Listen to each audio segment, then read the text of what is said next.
Sehingga buat saya seorang KOL itu adalah orang yang harus bisa dipegang omongannya. Tidak boleh seorang KOL bilang hari ini A besok B. Gak boleh. Apalagi menyesatkan. Itu buat saya adalah red flag banget. Kuncinya adalah memfilter orang-orang yang memang layak menjadi seorang KOL atau influencer tersebut. Sejak kecil saya cuman saya itu pengen jadi dampak aja sebenarnya. Hidup saya itu jadi impact buat banyak orang dan bisa memberkati banyak orang. Saya dari zaman dulu di tour, saya memegang satu kunci, yaitu adalah kita harus jadi orang yang punya integritas. Integritas. Yes, jujur, integritas. Itu yang saya pegang. Tapi saya terharu ketika saya baca. Salah satu yang saya baca adalah, terima kasih Om Ben. Berkat ketemu Om Ben, saya bisa beli 2 rumah. Wis.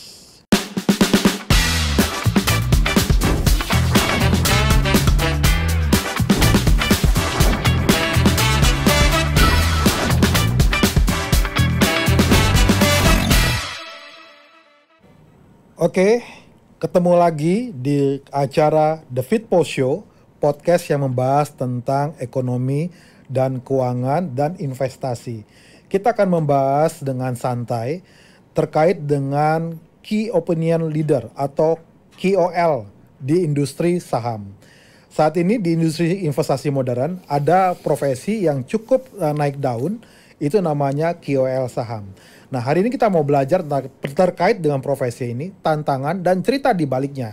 Dan dengan orang yang tepat hari ini saya bersama dengan Om Ben. Sampai ketemu lagi Om Ben. Iya, ketemu lagi Pak. Saking groginya sama Om Ben. Om Ben, udah berapa lama Om Ben sebagai KOL di saham? Saya itu kalau ngomong KOL sebenarnya awalnya nggak KOL saya Pak. Jadi saya itu nggak tahu ya, akhirnya nyemplung juga di dunia seperti ini karena tadi kan Pak Firman bilang ya, KOL adalah sebuah tren yang menjanjikan ya. Betul. Sebuah fenomena baru kan. Betul. Seperti itu.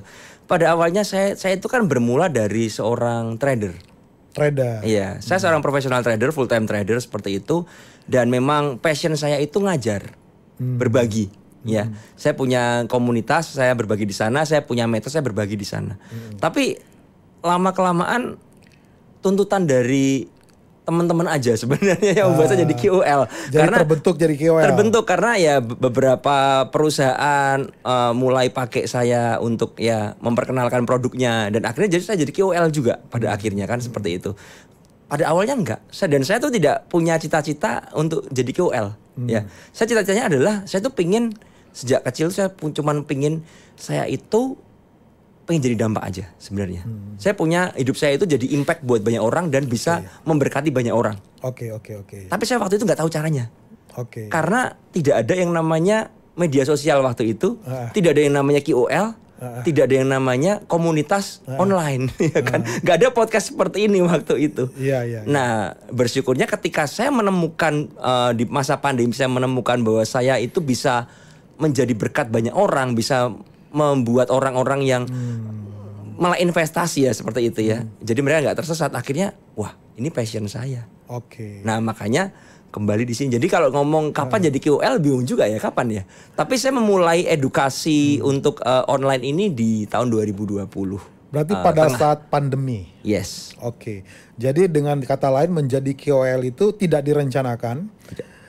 Bahkan tidak terpikir sebelumnya. Tidak terpikir. Tetapi akhirnya jadi seorang KOL. Yes, mau nggak mau karena ya udah market memang mintanya seperti itu. Seperti itu. Om Ben, berarti 2020 ya mulai aktif ya. Awalnya berarti sebagai professional trader. Berarti yang mendorong jadi KOL adalah karena berbagi dalam sebuah community. Lalu akhirnya karena juga Om Ben suka mengedukasi, mengajar. Itulah yang membuat akhirnya terbentuk seperti sekarang. Yes, betul banget. Jadi ada sekarang lagi kerennya namanya finfluencer ya. Iya, finfluencer katanya seperti itu. Financial influencer. Yes, betul. Nah, Om Ben berarti terjun di awalnya itu adalah di 2020 ya. Saat aktif pada waktu itu orang udah nggak tahu mau ngapain karena semuanya dikurung di rumah dan mereka nggak ada cara lain untuk aktivitas mereka coba trading. Yes. Dan itu ketemu dengan Om Ben yang pada waktu itu sudah menjadi seorang professional trader. Jadi begini, saya itu juga gabut Ya kasarnya nggak ada kerjaan, pandemi. Saya biasanya seorang tour guide kan. Saya seorang tour guide Jepang dan New Zealand. Di tahun 2020 saya masih ingat akhir Februari tanggal 26 kalau nggak salah saya kembali dari Jepang. Ya itu di Jepang udah mulai ya sedikit panik-panik lah, orang udah mulai rush di supermarket untuk beli bahan pokok. Tapi saya nggak pernah berpikir bahwa Indonesia bakal kena, nggak pernah, karena dulu kan ada flu burung, kita nggak kena juga kan. Ya waktu itu. Nah saya berpikir ya udah saya balik, ya saya bulan Maret akhir ada tour lagi sebenarnya di Jepang. Ya dan ya udah. Saya sembari saya mengerjakan tour saya juga berinvestasi kan, trading seperti itu, berinvestasi kalau ada senggang atau memang saya lebih ke arah swing trader seperti itu. Nah pada akhirnya ya ketika market stuck dan di lockdown semua ya, stagnan semua, saya nggak bisa keluar, semua kerjaan saya di cancel, otomatis saya di rumah kan. Nah saya di rumah ini kan pertama kali sejak tahun 2015 saya diem di rumah. Masa saya nggak bisa diem di rumah orangnya, dan itu membuat saya stres berat sejujurnya. Biasanya saya lebih hidup saya itu setengah tahun di luar negeri, setengah tahun di Indonesia soalnya seperti itu. Nah ini harus full di rumah, dan saya waktu itu di kota kecil, di kota Ungaran ya, provinsi Jawa Tengah, di Semarang, tapi masih setengah jam lagi ke pinggiran. Jadi benar-benar nggak ada apa-apa loh di sana, nggak ada mall, nggak ada apa-apa. Kalau mau hiburan ke Semarang juga lockdown semua, nggak ada apa-apa. Akhirnya ya udah saya bikin yang namanya YouTube pertama itu. Dan itu benar-benar saya bikin pakai handphone. Saya pakai handphone. Ya, saya pakai screen record, saya taruh di depan meja saya. Saya mulai tarik-tarik garis buat analisa teknikal pakai handphone murni. Jadi saya sampai download, kemudian saya upload di YouTube. Dan itu saya sampai belajar bagaimana cara bikin channel, ya, bagaimana cara bikin screen recorder. Itu awal-awal belajar seperti itu, Pak. Dan itu benar-benar kalau saya lihat video saya pertama, saya ketawa. Ini orang nggak bisa ngomong, ngapain nih coba-coba. Saya bukan orang yang bisa ngomong di depan publik seperti sekarang. Saya tuh orang yang cukup gagap pada awalnya, dan saya nggak bisa ngomong. Saya nggak bisa public speaking di depan umum gini, nggak bisa. Dan saya sangat tidak terpikirkan saya berada di podcast seperti ini. Jadi yang mendorong Om Ben waktu itu di YouTube dan lain-lain itu berarti apa? Jadi saya cuman pingin teman-teman itu ngerti saham. Jadi saya bikin itu tiap hari 20 saham yang menarik. Saya bikin tuh, misalnya BBRI, saya udah cari kan 20 saham.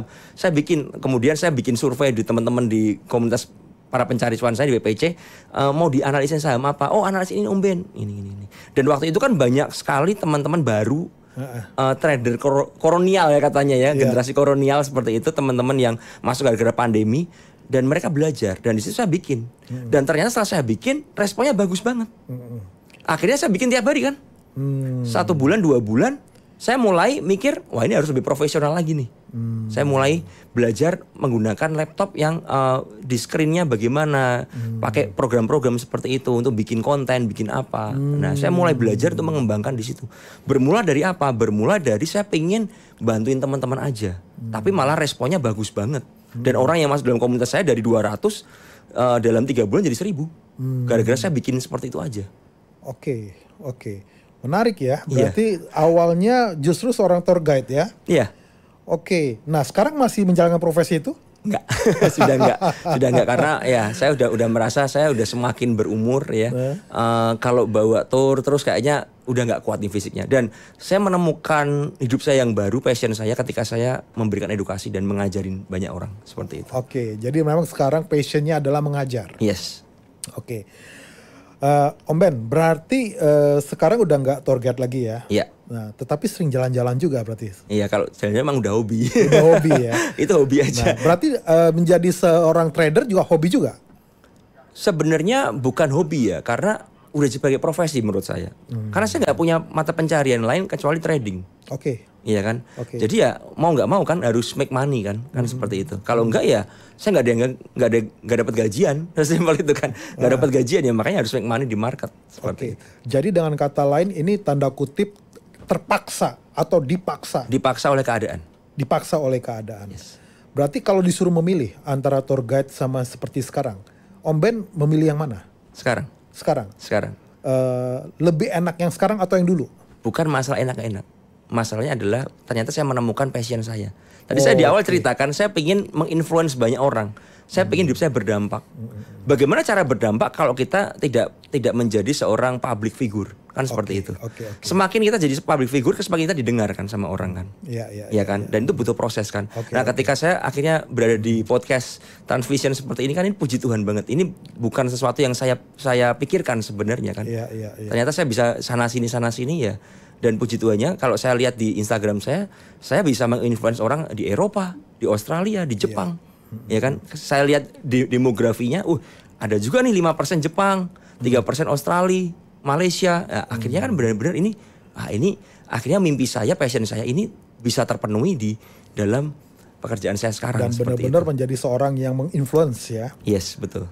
Oke, nah sekarang sebagai seorang KOL, Key Opinion Leader yang opininya kadang didengar nih. Iya. Ya. Dan saya melihat bahkan sekarang menjadi KOL tuh tanda kutip seperti seorang nabi.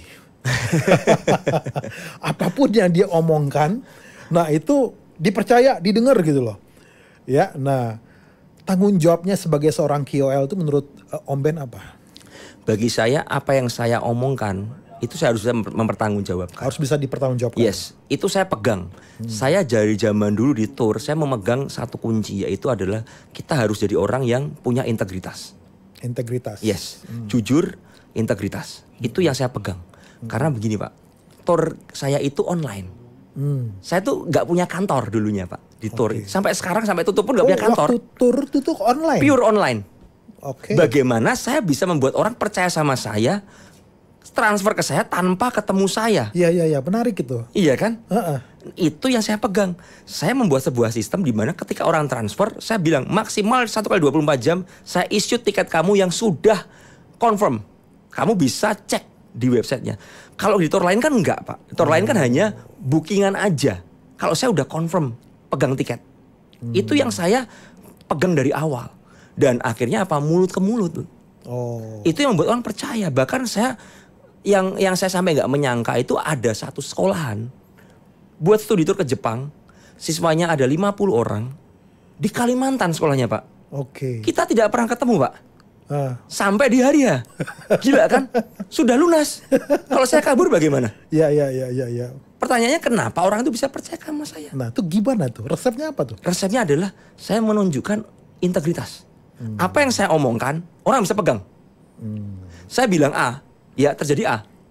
Saya pernah di tour juga, saya salah kasih spek. Saya harus nombokin duit. Saya udah ngomong, tournya begini ya begini. Saya tidak akan merubah spek. Karena apa? Saya adalah orang yang harus dipercaya omongan saya. Apapun yang terjadi saya harus bisa dipegang. Di KOL juga sama.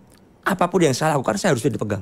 Dan saya percaya orang itu bisa merasakan dan mengerti mana orang yang punya integritas. Mana yang tulus, mana yang jujur, mana yang bohongan. Betul. Orang bisa melihat.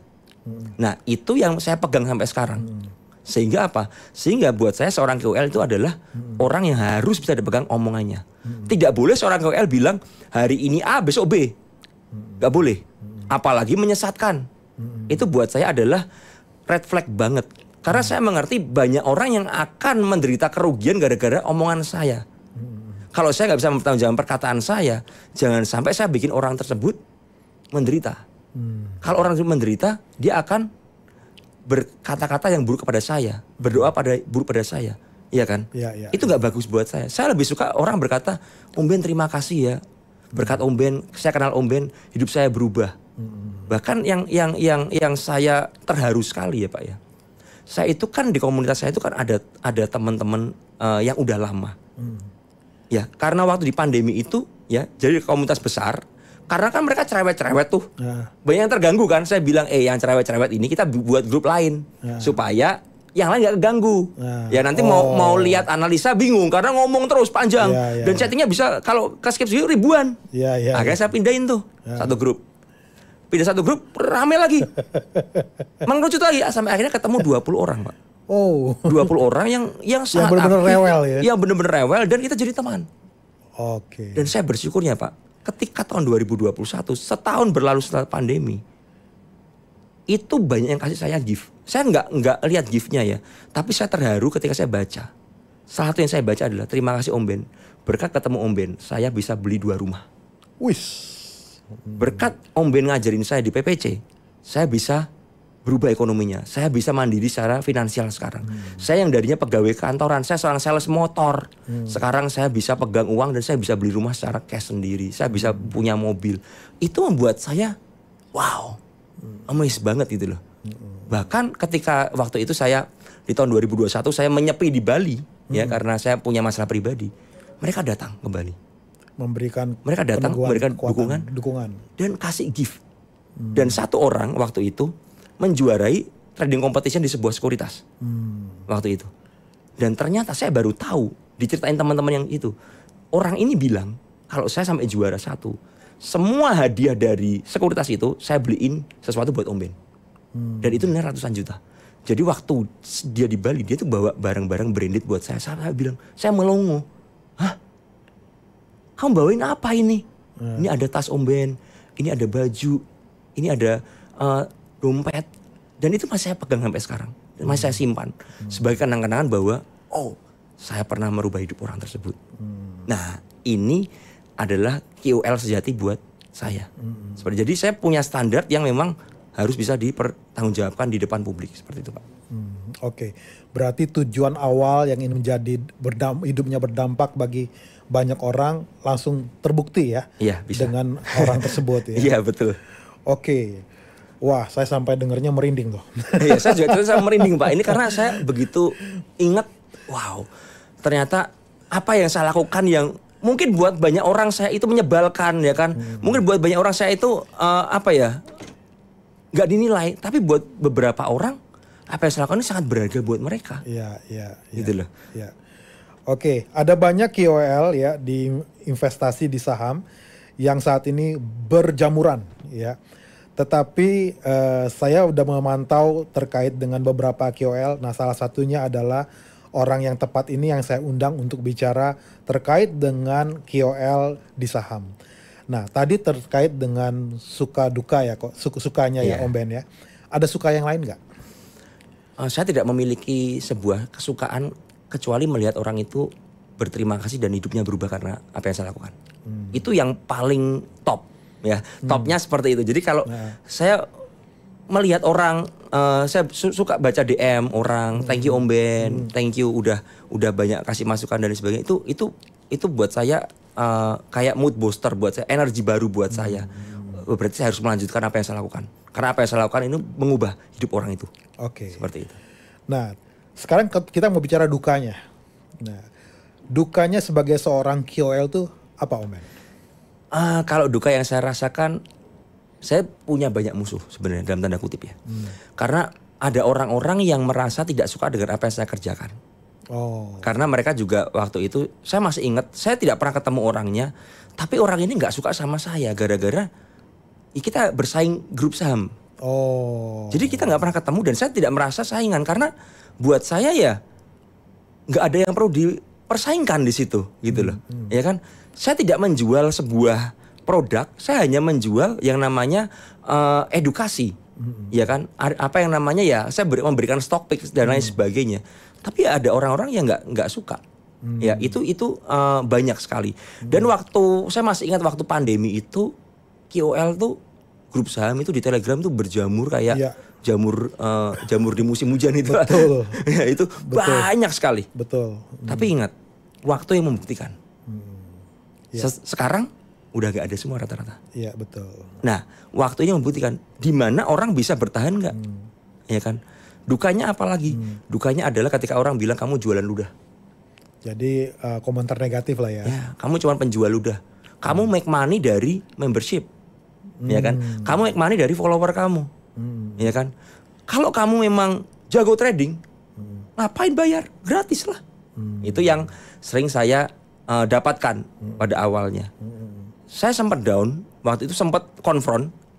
Tapi seiring waktu berjalan, saya mengerti bahwa saya tidak perlu membuktikan apa-apa ke orang-orang tersebut. Karena orang akan menganggap saya jelek ketika dia menilai saya jelek, ya kan? Saya nggak bisa merubah pemikiran orang, Pak. Makanya saya lakukan sekarang adalah saya lebih menyebarkan vibes yang positif. Ketika saya menemukan komentar negatif, ya ada orang yang terlalu ofensif ke saya dan komentar nggak sopan, saya langsung blok. Sesimpel saya nggak ada lagi, saya langsung blok.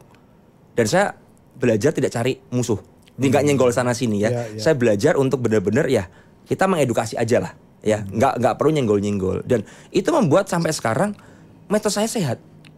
Saya hampir tidak menemukan hate speech lagi sekarang. Adalah 1-2, tapi kalau 1-2 dibandingkan 1000 orang yang berterima kasih sama saya menganggap ya udahlah. Saya nggak bisa menyenangkan semua orang kan. Betul. Nah itu dukanya. Dukanya lagi adalah dibilang tukang pom-pom. Oh.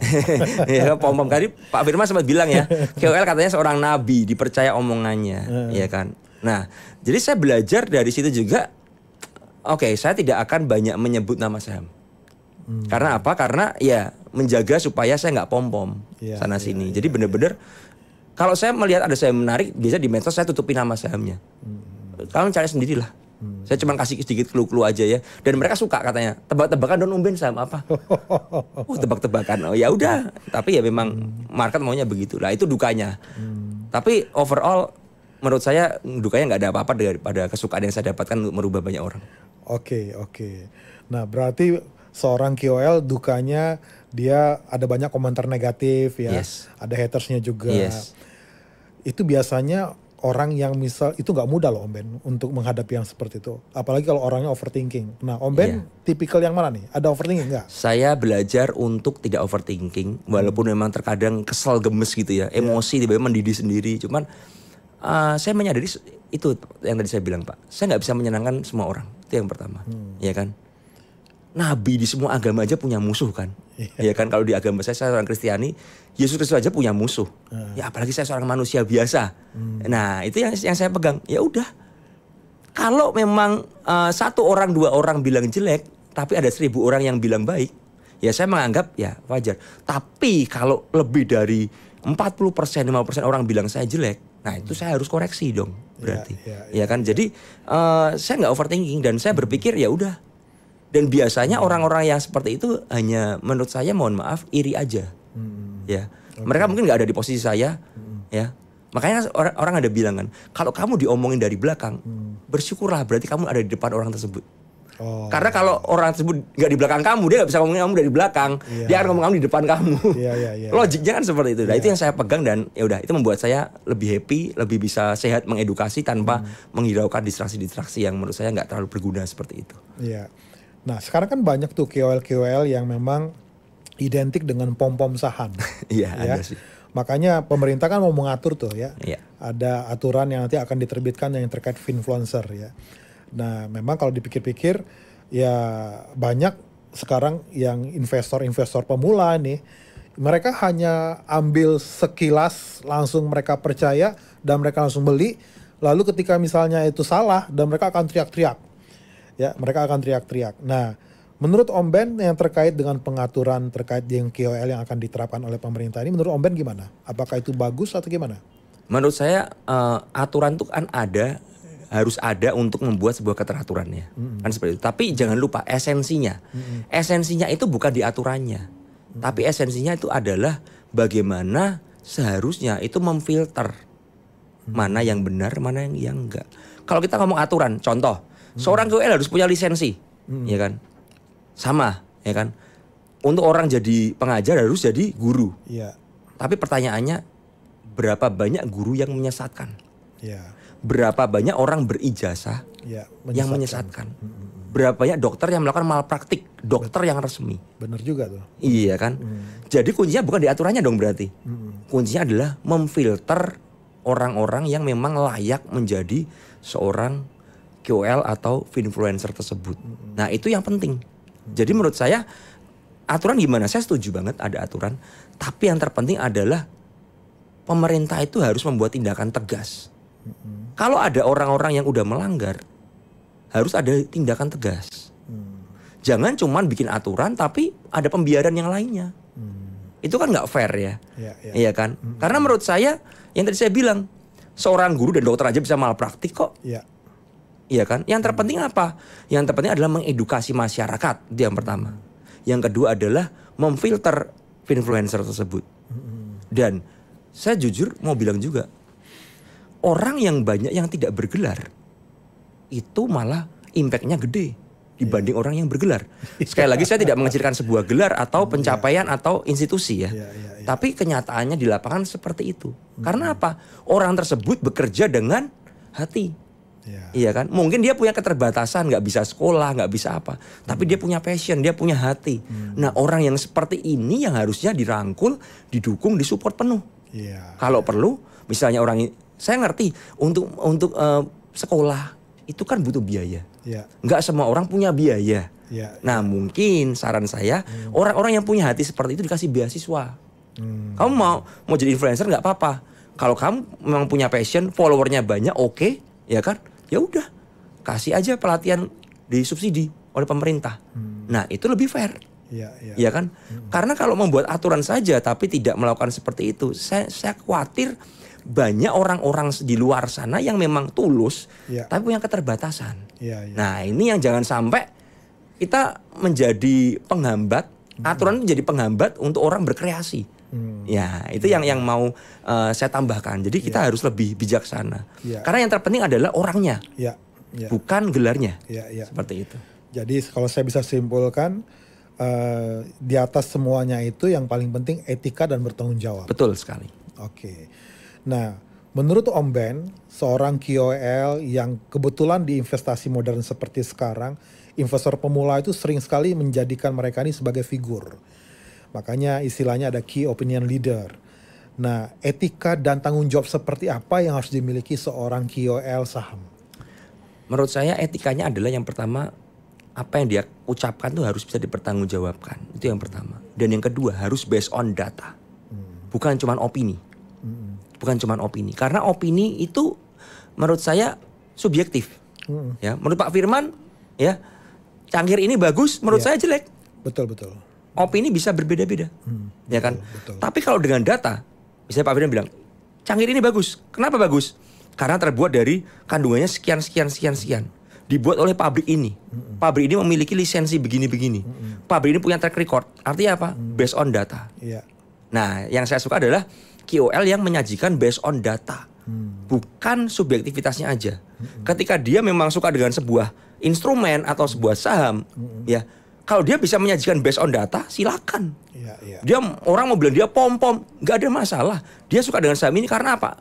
Ada reasonnya. Ada pertanggungjawabannya, ada dasarnya, ada dasar ilmunya, ada teorikal fundamental, teorikal teknikalnya, bukan yang dibuat-buat, bukan yang dibuat cocok homologis sehingga mendukung pemikiran dia. Nah, itu yang harus dimiliki untuk seorang influencer yang sehat. Dan bisa dilihat lagi adalah seorang influencer yang sehat pasti akan memiliki follower yang lebih sustain dan stabil, ya kan? Nggak cuman one season wonder aja menurut saya, Pak. Ya. Jadi saya rasakan memang sekarang banyak teman-teman influencer. Saya tidak bilang mereka itu jelek semua, enggak. Mereka bagus-bagus, yang baru-baru, yang muda-muda, keren-keren semua. Cuman kembali lagi ya, buat teman-teman ya, untuk melihat mereka yang mana yang baik, mana yang enggak ya, lihat aja datanya, track recordnya, ya kan. Kemudian lihat juga apakah ada motif-motif di belakangnya, ya kan. Apakah dia tulus? Sesimpel itu kan. Betul. Ya, itu yang menurut saya the most important thing. Ya, kita harus melihat orang ini motifnya apa untuk menjadi seorang influencer. Motifnya cuma cari duit aja, cuma cari tenar aja, cuma cari masa aja, atau dia mau mengedukasi. Kalau motifnya mengedukasi, saya rasa dia akan bertahan sampai puluhan tahun, Pak. Bahkan kita ngerti ya, ada beberapa teman-teman yang mengedukasi di saham dari zaman 2008 sampai sekarang masih ada. Iya kan? Karena mereka apa? Mereka punya passion di sana. Nah, ini yang harus kita ngerti. Oh, ini berarti memang sustain. Ya, seperti itu. Oke. Makanya saya setuju. Kalau dulu ada namanya key opinion leader, saya pikir nanti seperti yang apa sampaikan Om Ben tadi, berarti nanti perlu juga yang namanya KOC, key opinion customer. Ya, jadi opini daripada pengikutnya seperti apa nih ya, dengan data, dengan produk, dengan yang tadi disampaikan layanan, benefit, manfaat yang dia rasakan, sehingga akhirnya dia yang mempertegas bahwa leader ini, KOL ini oke, ya, jadi KOC, ya, key opinion customer. Oke. Om Ben, sekarang kita melihat ya, pasar market Indonesia tuh untuk saham itu sangat besar. Nggak nyampe 5% untuk Indonesia untuk saham. Sementara kalau kita lihat misalnya di luar negeri itu udah di atas puluhan persen. Yeah. Dan sebenarnya dengan adanya KOL ini kita melihat di market yang seperti sekarang, yang investasi modern seperti sekarang, peran KOL ini sangat dibutuhkan. Dan ya terlepas ada KOL baru atau KOL yang tanda kutip menyesatkan, nah mungkin masukan Om Ben bagi tips bagi yang mau menjadi KOL saham, kira-kira apa yang harus mereka siapkan untuk mereka bisa seperti Om Ben? Kalau saya bilang yang perlu disiapkan seorang KOL adalah kita harus mengerti apa yang kita omongkan.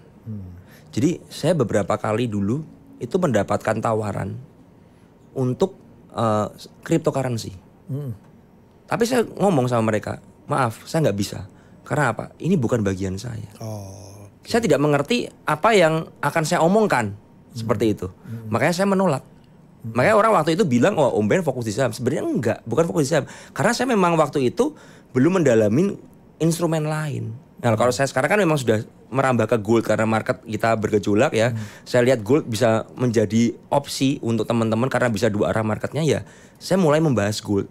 Nah, ketika ada tawaran dari beberapa perusahaan yang masuk ke saya, karena saya memang mengerti apa yang saya omongkan, saya mengerti produknya, ya, dan saya juga memilih yang masuk seperti apa, ya. Intinya adalah saya nggak mau orang kesesat gara-gara saya. Oke. Jadi yang dibutuhkan oleh KOL yang pertama adalah kita menguasai apa yang kita omongin. Jangan nggak menguasai. Jangan asbun. Jangan asbun, ya kan? Karena nggak lucu banget gitu loh, ya kan? Itu konyol sekali. Yang kedua adalah kita harus bisa mempertanggungjawabkan. Dan yang ketiga kita harus punya kesiapan mental. Ya, menjadi seorang KOL atau seorang public figure itu nggak gampang. Orang akan mensorot, meng-highlight hidup kita. Pasti. Kalau kita nggak siap di-highlight, ya jangan menjadi seorang leader. Kalau kita nggak siap dikoreksi, jangan menjadi seorang leader. Iya kan? Kan begitu ya. Karena seorang leader yang sehat itu adalah seorang yang bisa membimbing. Bukan hanya memimpin. Tapi membimbing. Ini yang susah. Iya kan? Bukan hanya memimpin, tapi membimbing ya. Yes. Kalau kita ngomong ini seperti merangkul mereka. Ini loh. Aku bawa kamu ke tempat yang baik. Merangkul. Kemudian mereka jatuh dalam perjalanan, kita mengobati mereka. Itu gak gampang. Itu tidak mudah. Dan itu saya lakukan di dalam grup saham. Udah dari 2020. Ya, dimana orang curhat, nyangkut sini, nyangkut sana. Yang paling berat apa? Ketika saya juga mengalami loss, saya harus ngurusin orang loss. Iya. Bener kan? Berat loh itu Pak. Dan itu kalau kita gak bisa profesional, kita gak akan bisa sustain di situ. Kita lagi down, bagaimana orang yang lagi down harus menguatkan orang lain. Iya. Ya, itu yang saya pelajari. Saya harus profesional, saya harus menyiapkan mental saya. Dan saya harus siap sedia kapanpun ketika mereka membutuhkan. Karena apa? Saya waktu itu membuka grup saham. Ya kan? Nah, kalau teman-teman pengen jadi seorang yang punya influence seperti itu, ya harus siap mati-matian begitu. Kalau nggak siap, jangan menurut saya. Karena apa? Karena kamu nggak akan tahan. Kamu nggak akan tahan. Gitu loh. Paling ya... Dulu saya masih ingat ketika saham lagi rame 2020, 2021 semua kan di saham semua. Iya, komunitasnya banyak banget. Banyak. Kripto rame, saham merosot, pindah ke kripto semua. Iya. Rata-rata. Iya kan? Saham ditinggalkan. Hanya beberapa. Sampai sekarang pun kalau kita, Pak Firman tahu ya, di saham tuh nggak sampai hitungan ini 10 lebih. 10 lebih adalah. Hitungan 20 ya sampai kan nggak sampai saya rasa di saham yang benar-benar sustain dan kalau dulu sampai ratusan. Dulu sampai ratusan. Itu akan terjadi namanya seleksi alam. Orang yang benar-benar kuat bertahan ya kan. Apalagi market lagi jelek. Siapa yang mau di market? Mau ngomongin apa soal market? Market lagi jelek begini. Nah, itu dibutuhkan seorang leader yang bisa membimbing mereka satu persatu. Oke, gitu. Kata yang digarisbawahi bukan hanya sekedar memimpin tapi membimbing. Yes, betul. Nah, membangun sebuah komunitas bukan hanya membangun followernya ya. Betul. Tetapi lebih ke arah benar-benar community ini menjadi semacam wadah untuk yang tadi ya, untuk saling membimbing, saling asih, saling asah, saling asuh. Komunitas yang sehat. Komunitas yang sehat. Oke. Menarik untuk pembicaraan hari ini. Dan hari ini mungkin Om Ben, konklusi yang bisa disampaikan buat mereka-mereka yang ingin menjadi seorang KOL. Konklusinya apa ya? Saya juga bukan menganggap saya itu udah jago. Saya masih banyak belajar dari teman-teman yang lebih senioran sebetulnya. Cuman kalau ditanya apa sih konklusinya, ya kembali ya, key opinion leader. Opini kamu itu akan diikuti banyak orang. Jadi jangan sampai salah ucap. Jangan sampai salah ucap. Yes. Jangan sampai tidak bisa mempertanggungjawabkan apa yang udah kita ucapkan, apalagi udah masuk ke dalam medsos. Ya kan, ada track recordnya. Dan ingat, sekarang netizen sekarang pintar-pintar. Ya, betul. Jejak digital itu nggak bisa hilang. Betul. Nggak bisa hilang. Semakin kita bersih, ya, semakin kita punya integritas. Kita tuh nggak punya celah yang bisa dijatuhkan orang sebenarnya, gitu loh. Ya kan. Jadi itu yang penting. Oke, kalau ngomong kehidupan pribadi itu kan berbeda. Ya, orang-orang masing-masing punya hidup pribadi masing-masing, punya masalah pribadi masing-masing. Tapi ketika dia sudah di depan mic seperti ini, di depan publik, dia menyampaikan sesuatu, ya, itu adalah hal yang manusia yang baru yang berbeda dengan manusia pribadinya, menurut saya. Jadi benar-benar harus punya integritas, punya yang namanya spirit yang ada, ya kan. Kamu harus bisa membangkitkan orang, mengencourage, passion seperti itu. Mengedukasi, menyembuhkan, ya kan, memberikan motivasi dan mengajar dengan benar. Jadi seorang KOL itu nggak gampang, karena apa yang kita ucapkan itu dipertanggungjawabkan di semua orang, bahkan kepada Tuhan, menurut saya. Seperti itu. Untuk seluruh pemirsa, bahwa saat ini memang di investasi modern peran KOL sangat penting bagi Anda yang pemula. Bahwa sebenarnya ke depan kita akan ada program untuk microfluencer yang tertarik untuk mereka bergabung menjadi seorang KOL saham untuk menjadi wadah untuk orang belajar tentang apa itu saham. Nanti ada kelasnya, tunggu, ikuti sosial media The Fit Post Show, Fitpost, dan ikutin juga podcast-podcast yang kita adakan. Untuk seluruh materi kelas yang kita buat, tinggal tunggu di beritanya, informasinya di sosial media. Terima kasih Om Ben untuk waktu dan acara yang menarik podcast ini. Sama-sama Pak. Semoga nanti banyak orang-orang yang menyusul seperti Om Ben. Amin. Sampai ketemu di podcast The Fit Post Show selanjutnya. See you. See you.